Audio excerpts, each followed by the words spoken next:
Haleluya, puji Tuhan, salam sejahtera bagi kita semua Bapak Ibu, keluarga besar GPDI El Shaddai Magelang.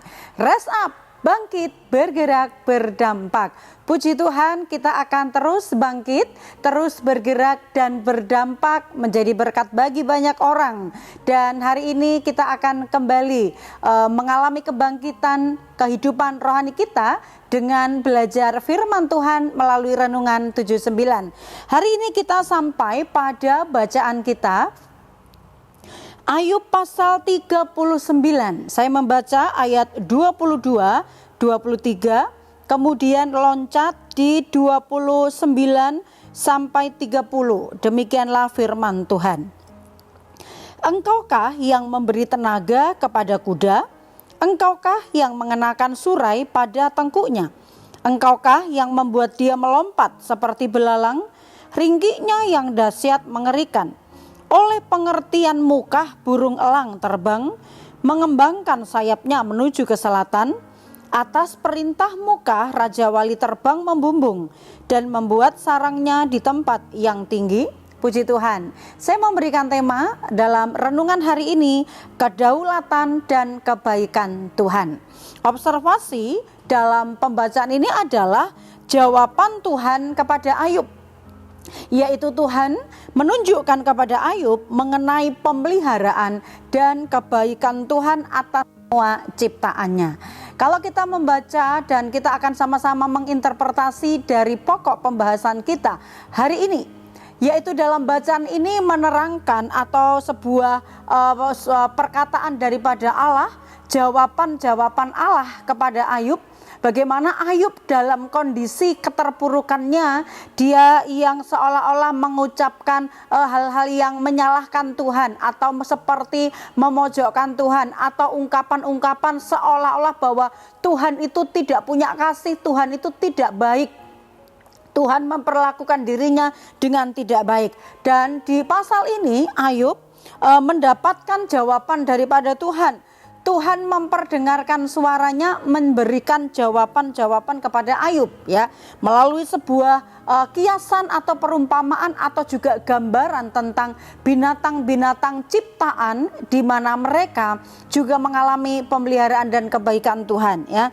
Tuhan ingin menunjukkan kepada Ayub bahwa Ayub itu tidak beralasan baginya untuk menuduh Tuhan bahwa Tuhan itu tidak baik. Ya, Tuhan memberikan jawaban bahwa dari manakah Ayub bisa menilai bahwa Tuhan itu tidak baik? Hanya karena apa yang menimpa dirinya. Padahal bahwa apa yang dilakukan oleh Tuhan kepada seluruh ciptaannya itu adalah menggambarkan bagaimana kebesaran dan keagungan Tuhan, dan juga bukti pemeliharaan Tuhan atas setiap makhluk hidup yang ada. Besar kasihnya Tuhan kepada makhluk ciptaannya. Bahkan itu sebagai bukti di mana Allah memperhatikan semuanya dengan begitu baik. Kalau kepada seluruh ciptaan Allah yang lainnya, Allah begitu memperhatikan, begitu baik, apakah kepada manusia tidak demikian? Dan Tuhan ingin menginsafkan Ayub untuk tidak membawa dirinya seolah-olah tidak dikasihi Tuhan atau tidak menerima kebaikan Tuhan. Kalau kita melihat Tuhan menunjukkan kepada Ayub, binatang-binatang ciptaannya itu diatur, dikendalikan, dan dipelihara olehnya. Dalam bacaan-bacaan tadi, ya, misalnya di situ dikatakan kambing gunung dan rusa betina, itu di ayat 4 sampai ayat yang ke-7. Tuhan ingin menunjukkan kepada Ayub bagaimana Tuhan itu memelihara binatang-binatang ini sedemikian rupa. Mungkin manusia mengabaikannya, manusia mungkin acuh tak acuh bagaimana proses binatang-binatang itu, mereka juga punya kehidupan sendiri, ya. Kambing gunung dan rusa betina, bagaimanakah binatang ini beranak? Berapa lama genap waktunya untuk bersalin? Manusia tidak dapat mengertinya. Misalnya juga ada keledai liar di situ. Siapa yang mengumbar keledai itu bisa terlepas? Siapa yang membuka tali tambatannya sehingga dia bisa bebas? ada di padang belantara yang luas ya. Siapa yang memberi tempat yang begitu luas untuk kediaman daripada keledai-keledai ini. Ada lembu hutan juga ya, tunduk pada alur bajak untuk bekerja ya. Jadi kalau lembu itu biasa dipakai oleh manusia, tetapi kenapa dia bisa mau, dia bisa tunduk gitu ya. Dia sebagai seekor lembu ini dia mau bekerja, mengikuti alur bajaknya, juga mau menyisir tanah. Burung unta, kepaknya seolah-olah tidak punya kasih karena membiarkan telur anaknya itu dibiarkan begitu saja, yang mungkin bisa diinjak oleh binatang lain dan lain sebagainya, membiarkan telurnya ada di tanah, memperlakukan anaknya seolah-olah dengan sangat kejam, dengan sangat keras, tetapi tujuannya adalah sang orang tua ini, burung unta ini adalah supaya anaknya nanti kelak bisa terbang sendiri, mencari cara sendiri, mencari jalan sendiri ya. Kemudian kuda juga, siapa yang memberi kekuatan kepada kuda?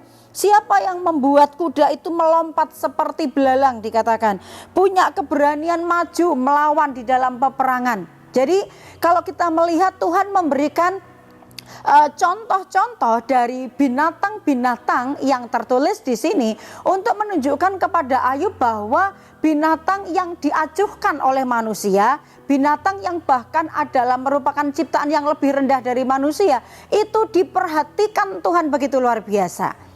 Mereka juga bisa beranak, bercucu, mereka bisa makan, mereka juga bisa melakukan aktivitas kegiatan mereka tanpa diketahui oleh kita. Siapa yang mengerjakan itu semua? Siapa yang melakukan itu semua? Ada burung elang dan Raja Wali juga. Atas perintah siapa mereka terbang, membuat sarang di tempat tinggi, punya kemampuan memata-matai mangsa dari jauh. Ini hikmat dari mana? Kemampuan dari mana? Kekuatan mereka, siapa yang menyuruh mereka? Semua itu ditunjukkan menjadi jawaban Allah kepada Ayub.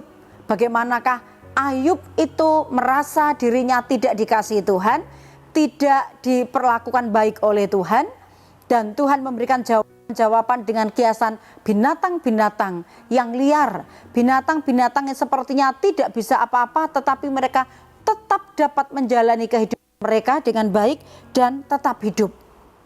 Tuhan di sini menunjukkan kepada Ayub betapa sedikit yang diketahuinya tentang binatang-binatang itu, bahkan tidak mengerti bagaimana caranya mereka menyusui anaknya, bagaimana memberi makan kepada anak-anaknya, bagaimana harus memelihara anak-anaknya, hidupnya seperti apa, bagaimana cara melahirkan, bagaimana bisa membuat bayi-bayi dari binatang-binatang mereka waktu mereka beranak cucu.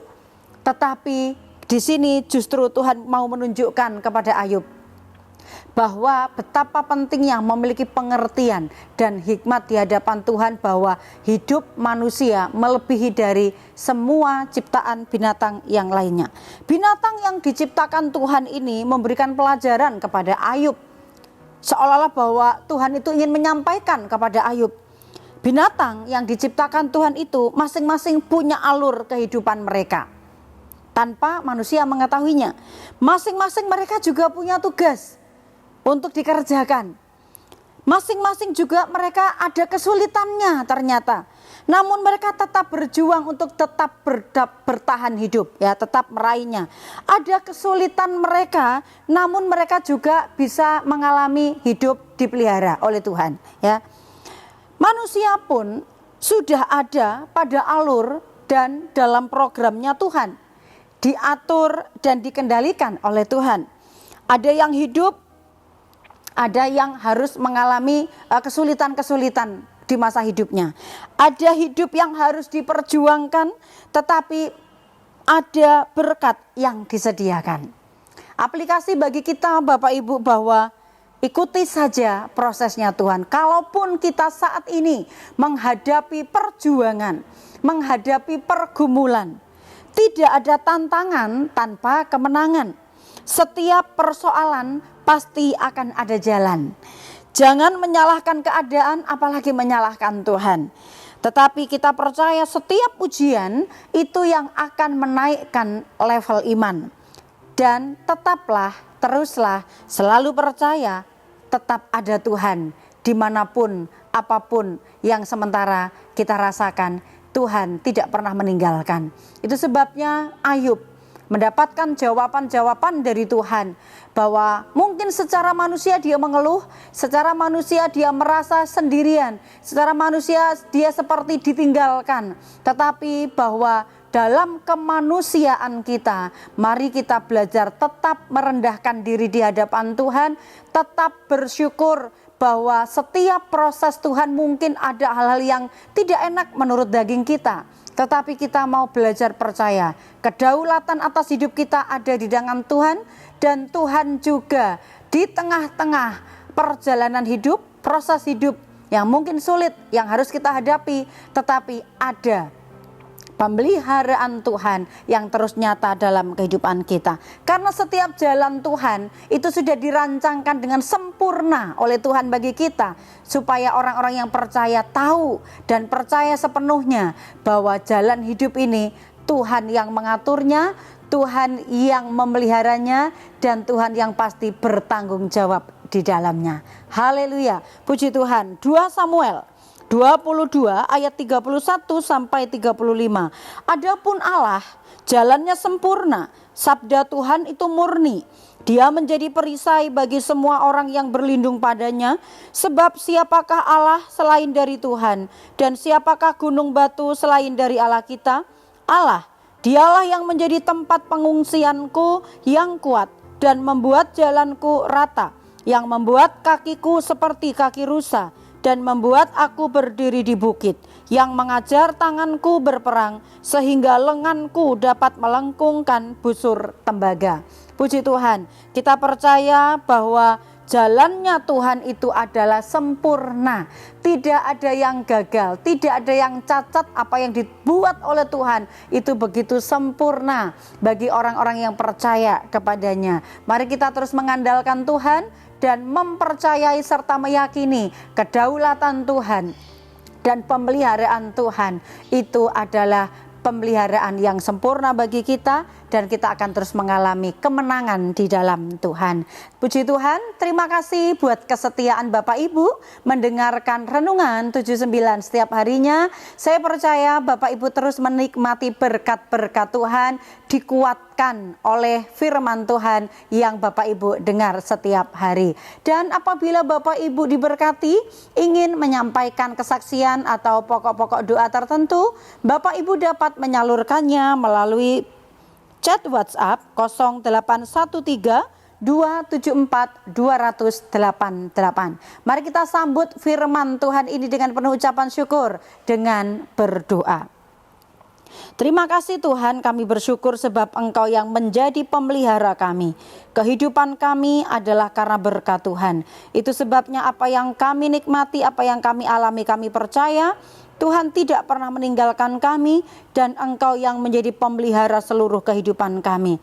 Berkati umat-umat-Mu, keluarga besar GPDI LCD Magelang, untuk terus menjadikan Engkau satu-satunya sumber pertolongan, Allah yang menjadi sumber kekuatan di dalam menghadapi kehidupan ini Bapa. Terima kasih Tuhan. Tuhan itu pengasih dan penyayang, panjang sabar dan besar kasih setianya.